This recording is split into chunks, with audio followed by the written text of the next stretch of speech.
I've got pleasure in opening the council briefing of the 1st of April 2025 at 6 p.m. and welcome all those in attendance.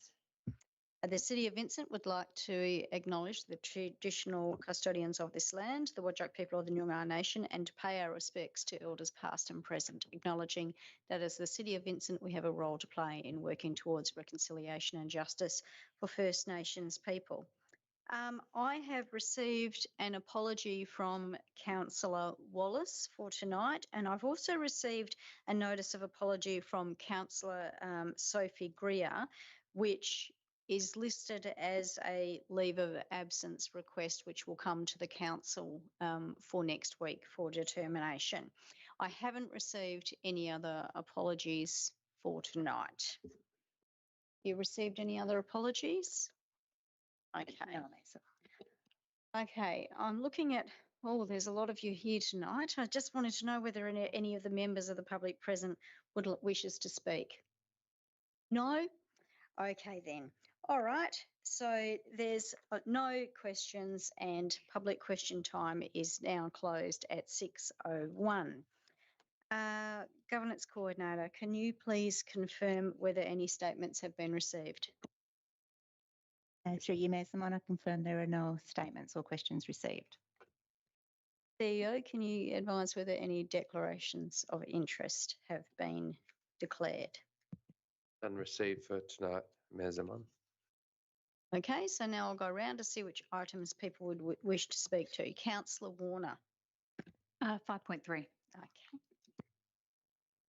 Councillor Lafontaine. 8.1. 8.1. Councillor Castle. Sorry. Yep, that's okay.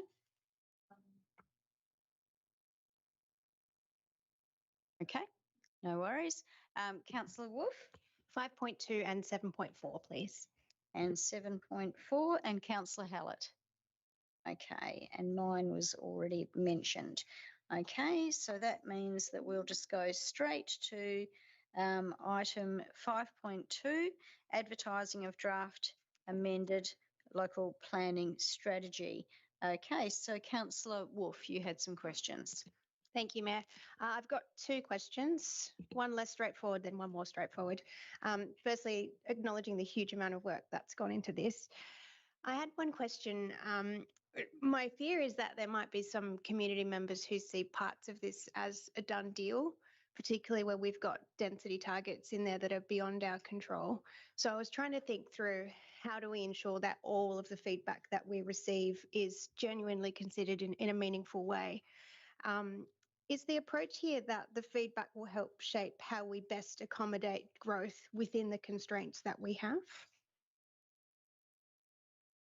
Through Mayor Simon, yes. In short, I think there are certainly elements that we have to meet. The department have been very clear in their guidelines around local planning strategies that we do need to meet density targets. So I guess what is up for grabs for the community is how we do that, where we locate our density and things like that. So through the engagement, I guess that's what we'll be seeking feedback on to see if we've got it right or how we could do it better. That's very helpful for our messaging for the community as well. Thanks.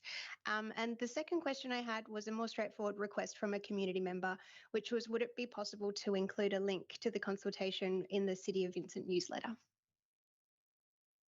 Through Mayor Simon, yes. Are there any other questions in relation to this item? Okay, I'm going to move on to the next item, which is 5.3, advertising of amended art collection policy. Councillor Warner, you indicated you had some questions. Thank you for putting this together. I'm really excited about what this could represent. I just wanted to just confirm that this really covers the feedback that was provided from the Arts Advisory Workshop, a lot of feedback to be put into this draft policy, and I just wanted to just confirm with you guys that that's made it through. Through Mayor Simon, yes, we've been on quite a journey with the AAG. Lots of the feedback was around supporting the consolidation of the existing policies, making it simpler and easier, and then more recently about expanding the definitions to have a opportunity to diversify our art collection and reword the objectives to be able to engage on important matters for the community. So yeah, all that feedback has been responded to. Thank you. That's really all I've got, and I look forward to seeing what we can do with this. Thank you. Are there any other questions from councillors in relation to this item? I've got a question. Can I get an understanding of what the policy thinking is behind not prioritising Vincent artists in the collection? Mesmon, it's not to say that we wouldn't want Vincent artists to be included. I think that was seen as a bit of a barrier or a limitation of the existing policy if we were narrowing the scope of what we would consider to a certain group of artists. So in line with the objective of trying to diversify our artwork and broaden that collection, we thought broadening the scope of where we could source art from is one way to do that, but still obviously wanting to have a focus on promoting art for Vincent's community.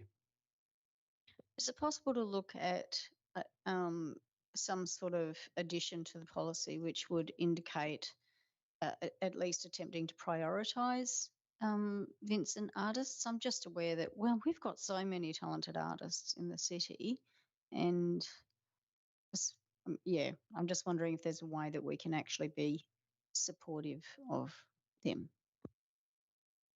Through Mesmon, yes, we can look at that through the briefing notes. Councillor Castle.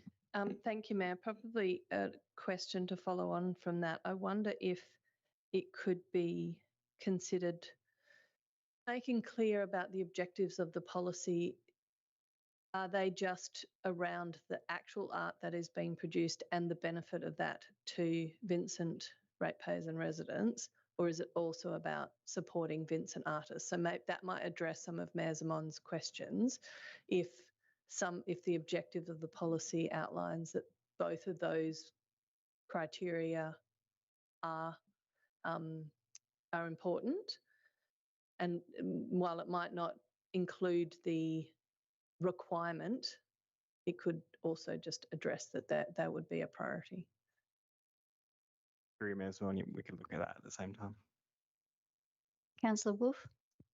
Just to follow up on that one, I think something that stood out to me in limiting or getting rid of that limitation of Vincent residents is that we might end up drowning out Vincent residents and then prioritising better resourced artists who live outside of Vincent, who are just able to make the link to the objective. So if that's something that we can consider in how we prioritise, that'd be really useful. Mesmon, yes. Councillor Warner.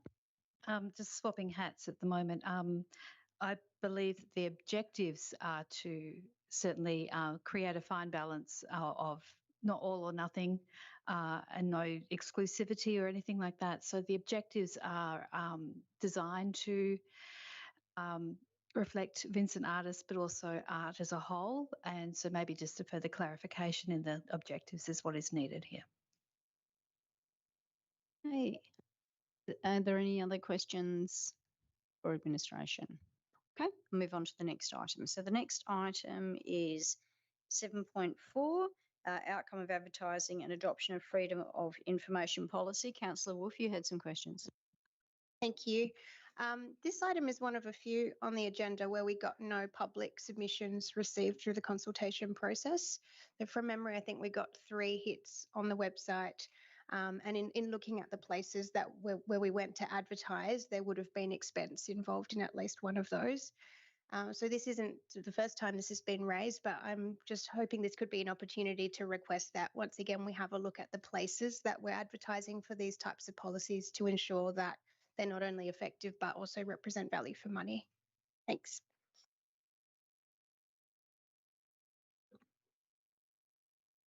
Is that noted? Okay, thank you very much. Councillor Hallett. Thank you, Mayor. I just wanted to confirm that the policy hasn't actually changed other than adding some objectives. Through you, Mayor Zaman. The only change is the time, officer time is extended from 1 hour to 2 hours, essentially to waive the fee. So just to make it a bit easier in those instances. Great, thank you. And just to note, in the public health implications, it was said that this item supports mental health outcomes. Is that because it reduces bureaucratic burden of residents? Through you, Mayor Zaman, yes, I would agree with that comment, yes. Are there any other questions or comments in relation to this item? Okay, I'm moving on to the next one. So the next one is 8.1, outcome of advertising and adoption of amended policy development and review policy. Councillor LaFontaine, you had some questions. Yes, thank you, Mayor Zaman. Just one concerning dot point 5.8. I just wanted to get confirmation that the administrative amendments refer to minor amendments such as grammar and formatting.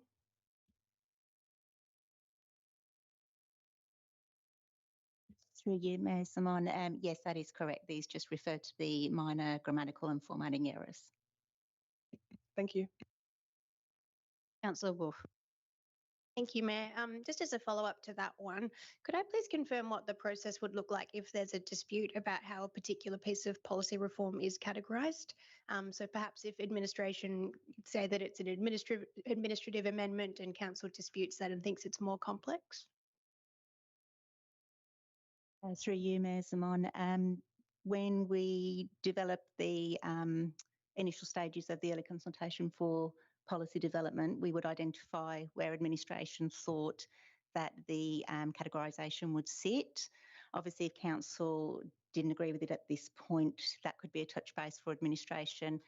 Also, when it comes through for council to advertise the policy, it is council's prerogative at that point to request additional advertising outside of what we propose. Any other questions in relation to this item? Okay, I thank the public and the live stream viewers, and I close the meeting at 6:12.